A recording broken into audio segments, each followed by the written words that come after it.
지난주에 나눴던 말씀은 그 혀의 통제에 대해서 이제 말씀을 나눴었죠.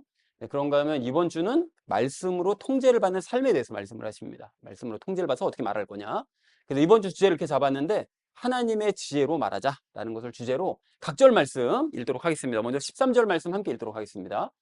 너희 가운데 지식을 갖추고 지혜로운 자가 누구냐?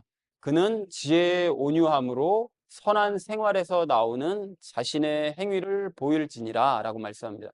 그 오늘 나누는 말씀이 약간 좀 애매모호한 이런 것들이 좀 있거든요. 그래서 그 내용들을 이제 분석을 좀 하려고 하는데, 먼저 너희 가운데 지식을 갖추고 지혜로운 자. 그러니까 말의 권세와 이 말씀을 봤을 때 먼저 말의 권세와 혀의 통제 등 이제까지 야고보가 말에 대해서 얘기를 했잖아요. 우리가 말을 어떻게 할 것이냐 이것에 대해서 얘기를 했는데 왜 갑자기 지식과 지혜는 왜 얘기를 한 거냐라고 이제 생각을 할 수가 있거든요.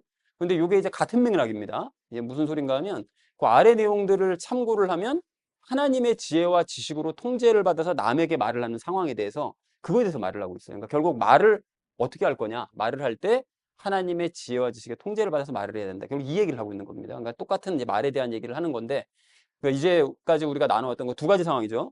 그러니까 하나님의 통제를 받아서 말을 하면 선한 말, 죄의 통제를 받아서 얘기하면 악한 말, 이렇게 할 수밖에 없다라는 것을 오늘 이제 마지막으로 정리하면서 이야기를 하고 있습니다. 야고보가. 자, 그래서 그리스도인은 하나님의 지혜를 이제 말하기 전에 그 지혜의 온유함으로 얘기를 해야 된다는 거예요. 근데 여러분, 온유는 항상 말씀드리지만 이거 온유가 무슨 뜻이라고 그러죠? 통제받는 거라고 그랬죠. 그러니까 결국은 그 지혜의 말씀에게 통제부터 받아야 된다는 거예요. 그러니까 나 하나님의 말씀을 잘 알아. 그러니까 지혜와 지식이 잠언에서도 하나님의 말씀을 지혜와 지식이라고 얘기하잖아요. 그러니까 그 하나님의 말씀을 날 잘 알아.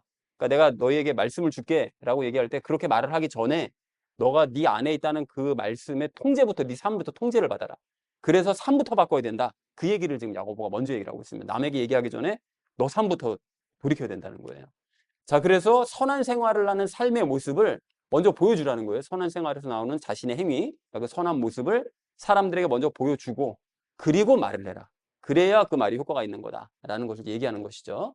자, 그래서 13절 전체 의미를 정리할 수 있겠는데요. 너희 중에 하나님의 지식을 갖췄다고 생각하고 하나님의 지혜를 내가 말하겠다라고 얘기하는 사람이 누구냐? 그 사람은 하나님의 지혜로 자신부터 먼저 통제를 해서 삶부터 통제를 해서 선한 생활을 하는 삶의 모습을 먼저 사람들에게 보여주어야 된다. 그리고 난 다음에 하나님의 말씀을 하도록 해라. 라는 것이 13절의 의미가 되겠습니다. 자, 이어진 14절 말씀 함께 읽도록 하겠습니다. 그러나 너희 마음속에 독한 시기와 다툼이 있으면 자랑하지 말며 진리를 거슬러 거짓말하지 말라라고 말씀하죠. 자, 그런데 이제 13절과 같은 그런 모습이요. 그 하나님의 그 지혜와 지식으로 통제를 받아서 하는 그런 모습이 아니라 도리어 마음속에 독한 시기심과 다툼의 마음이 막 있어요. 저 사람 막 시기하는 마음이 있고, 저 인간이랑 그냥 내가 이렇게 쏘아붙여가지고 싸워야지 막 이런 마음이 만약에 있다면 이러면 안 된다는 거죠. 그렇게 되는 경우에는 죄의 통제를 지금 따르고 있는 상황인 거잖아요. 예수님의 통제를 따르는 게 아니라 죄의 통제를 따르는 상황이기 때문에 그럴 때는 자랑하지 말라는 거예요. 내 안에 있는 지식과 지혜를 뭐 이런 게 있어 라고 막 섣불리 얘기하지 말라는 거죠. 그런 거 이제 지식을 함부로 말하지 말고 도리어 진리를 거슬러서 거짓말이나 하지 말라는 거예요. 그런 상황에는 죄에 따라 통제를 따라서 말하기 때문에 상황에 따라서 막 당황하면 거짓말하고 막 이렇게 되는 경우가 생기니까 그렇게 될 수 있으니까 말을 하지 말아라 라고 얘기를 하고 있습니다. 자, 그래서 14절을 이렇게 정리할 수 있겠는데요. 너희 마음속에 독한 시기와 다툼의 마음이 있다면 지혜와 지식을 자랑하지 말고 진리를 거슬러서 거짓말이나 하지 말아라 라고 얘기했다는 것이 14절의 의미 되겠습니다. 자, 이어진 15절 말씀 함께 읽도록 하겠습니다. 이러한 지혜는 위로부터 내려오는 것이 아니요 땅에 속한 것으로 관능적이며 마귀에게 속한 것이니 라고 말씀하는데, 여기 이러한 지혜요, 즉 방금 얘기했던 것처럼 독한 시기와 마음을 그 마음에 품고 있는 상태에서 말하는 그 지혜, 그 지혜는 위로부터 내려오는, 그러니까 하나님께서 주신 지혜가 아니라 그냥 인간적인 땅에 속한 인간의 지혜라는 거예요. 그러니까 이게 죄의 인도함을 따라서 말하는, 그러니까 나는 분명히 하나님의 지혜라고 생각하고 말을 했지만 사실은 그것은 너 혼자 생각이지 사실은 그게 죄의 인도함을 받아서 말하는 그런 인간의 지혜다. 그런 세상적인 지혜를 얘기한 거다라고 지금 얘기를 하고 있습니다. 그리고 여기 관능적이라고 얘기하니까 뭔가 이렇게 좀 그 말이 좀 약간 좀 그렇긴 한데 그 육체의 욕망을 자극하는 그런 지혜입니다. 그러니까 사람이 약간 인간적인 움직임을 만들게 하는 그런 지혜. 자, 그래서 15절을 이렇게 정리할 수가 있겠는데요. 마음의 독한 시기와 다툼이 있는 중에 말하는 그런 지혜는 하나님께서 주신 지혜가 아니라 죄의 인도함을 받은 인간의 지혜요, 육체의 욕망이나 자극하는 마귀에게 속한 지혜니까 이럴 때는 말을 하지 말아야 된다, 도리어. 그 뭐 사람들에게 얘기하면 안 된다라고 얘기했다는 것이 15절의 말씀이 되겠습니다. 자, 이어진 16절 말씀 함께 읽도록 하겠습니다. 시기와 다툼이 있는 곳에는 거기에는 혼란과 모든 악한 일이 있느니라 라고 말씀하죠. 그래서 시기와 다툼이 있는 곳, 그러니까 마음에 시기와 다툼이 있는 중에 지혜와 지식을 얘기하는 곳, 그런 장소에는 이제 무슨 일이 벌어지느냐? 혼란과 모든 악한 일이 생긴다는 거예요. 그러니까 큰 혼란이 생기고 모든 악한 일들이 일어나게 된다. 그러면 어떤 경우가 그런 경우가 있지? 요거를 적용 시간에 제가 몇 가지 예를 들어 드리도록 하겠습니다. 그러니까 이렇게 말하면 아주 복잡해진다, 상황이. 요거를 이제 말씀드리겠습니다. 자, 근데 16절을 이렇게 정리할 수 있겠는데요.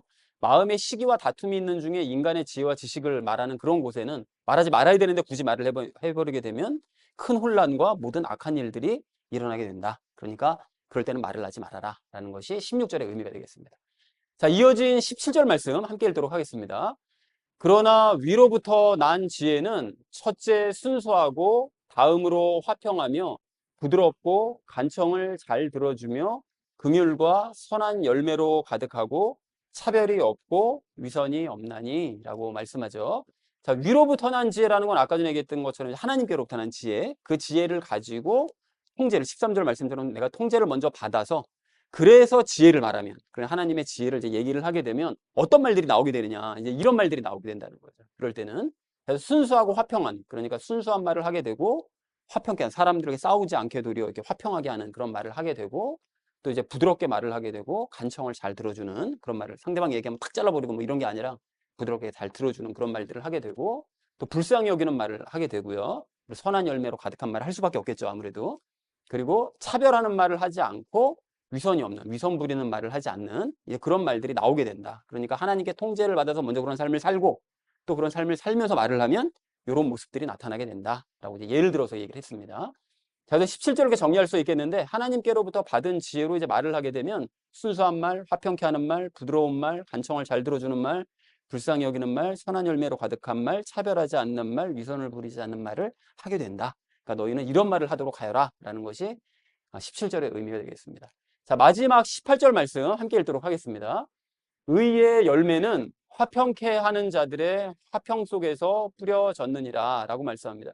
여러분, 이 말씀이 이게 좀 어렵거든요. 근데 18절 말씀이 이게 해석이 좀 분분할 수가 있는데, 저는 이렇게 봤습니다. 이 앞에 그 내용을 전체적으로 그 맥락을 연결 지어서 이제 해석을 하니까 이런 해석이 이제 나왔는데, 먼저 의의 열매는 방금 얘기했었던 17절에서 말씀하시는 열매들 있잖아요.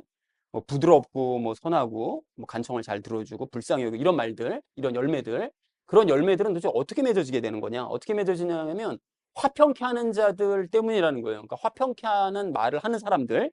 근데 화평케 하는 말을 하는 사람들은 우리가 13절에서 나눴던 것처럼 하나님의 지혜로 통제를 받아서 말하는 사람들이겠죠. 그죠? 하나님께서 말하게 하심을 따라 말하는 사람들.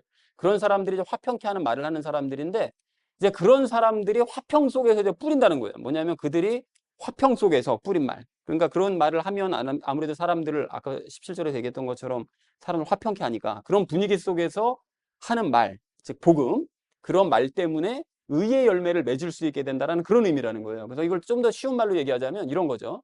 우리가 의의 열매를 맺을 수 있는 것은, 지금 현재 의의 열매를 맺을 수 있는 것은 그 누군가가 하나님의 지혜로 통제를 받으면서 17절과 같은 식으로 말을 했기 때문에 그 말을 받아들인 우리도 그 말이 우리 안에 들어와서 그 말씀에 통제를 받으면서 나 자신의 삶을 먼저 바꿔가고, 그러다 보면 열매를 맺게 되고 그 열매로서 말을 하다 보니 나도 17절과 같은 열매를 맺게 되는 이런 얘기가 된다는 거죠. 그러니까 우리도 누군가에게 그렇게 말을 함으로써 그도 의의 열매를 맺게 만드는 그런 우리가 되어야 된다는 것이 18절의 의미라는 것입니다. 그러니까 앞에서 얘기했던 것처럼 우리가 악을 따라서 말을 하면, 죄를 따라서 말을 하면 나쁜 말을 하게 되고, 예수님을 따라서 말을 하게 되면 선한 말을 하게 되는데, 그런 선한 말을 함으로써 나 자신도 열매 맺고 다른 사람들도 열매를 맺게 만들어야 된다.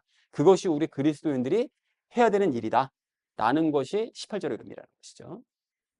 자, 그래서 18절을 이렇게 정리할 수가 있겠는데, 하나님의 지혜로 말하는 자들이 화평 중에 뿌린 말 때문에 우리는 의의 열매를 맺을 수 있다. 그러므로 우리도 다른 사람이 이렇게 열매 맺을 수 있도록 그런 말을 해야 된다라는 것이 18절의 의미가 되겠습니다. 자, 그래서 오늘 본문을 이렇게 정리할 수가 있겠는데요. 너희 가운데 지식과 지혜를 말하려는 자가 누구냐? 그는 지혜의 통제를 받아서 선한 생활을 하는 삶의 모습을 먼저 보여주도록 해라. 그러나 그런 모습보다는 마음속에 독한 시기와 다툼만이 나에게 있다면 그럴 때는 지식과 지혜를 말할 것이 아니라 진리를 거슬러서 거짓말이나 하는 건 아닌가? 이거 돌아봐야 된다는 거예요. 이렇게 하면 안 된다는 거죠. 자, 그래서 이러한 지혜는 하나님께로부터 오는 것이 아니라 죄를 따르는 인간의 지혜이고 육체의 욕망이나 자극하는 마귀에게 속한 지혜다. 그러니까 이런 거 말하면 안 된다. 그래서 마음에 시기와 다툼이 있는 중에 인간의 지혜와 지식을 말하는 곳에는 큰 혼란과 모든 악한 일들이 일어나게 된다. 자, 그러나 하나님께로부터 내려온 지혜로 이제 말을 하게 되면 순수한 말, 화평케 하는 말, 부드러운 말, 간청을 잘 들어주는 말, 불쌍히 여기는 말, 선한 열매로 가득한 말, 차별하지 않는 말, 유선을 부리지 않는 말을 하게 되니 우리가 의의 열매를 맺을 수 있는 것은 누군가 이와 같은 식으로 말을 했기 때문이니까 너희도 이런 말을 할 수 있도록 하여라 라고 얘기했다는 것이 오늘 본문 전체의 내용이 되겠습니다. 여러분 이해들이 되셨죠? 그래서 각절을 읽으면 약간 헷갈릴 수가 있는데 전체적으로 이런 내용이구나 라는 걸로 확인할 수가 있겠습니다. 자, 그래서 하나님의 지혜로 말하는 것과 관련돼서 우리가 오늘 세 가지 이야기를 나눌 텐데요. 먼저 첫 번째는 하나님의 지혜로 말할 때의 그 특징, 어떤 특징이 있느냐. 또 두 번째는 죄를 따라 말할 때는 어떤 특징들이 나타나느냐. 그래서 마지막 세 번째, 하나님의 지혜로 말을 해야 되는 우리가 이유에 대해서 이야기를 나누도록 하겠습니다.